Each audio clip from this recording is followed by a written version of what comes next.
Hello everyone, welcome back to our channel. In this video, I will guide you through how to remove background in your CapCut. To remove the background, first of all, open your CapCut on your device and then select the image you want to remove the background.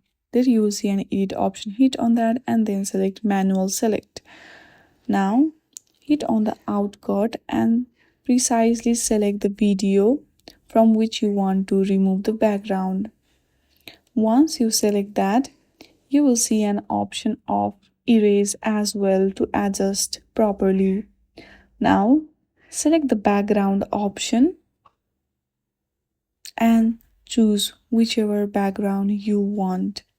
You can also choose black, white, whichever you like. And then hit on the export. Here you can see you have easily removed the background of that image.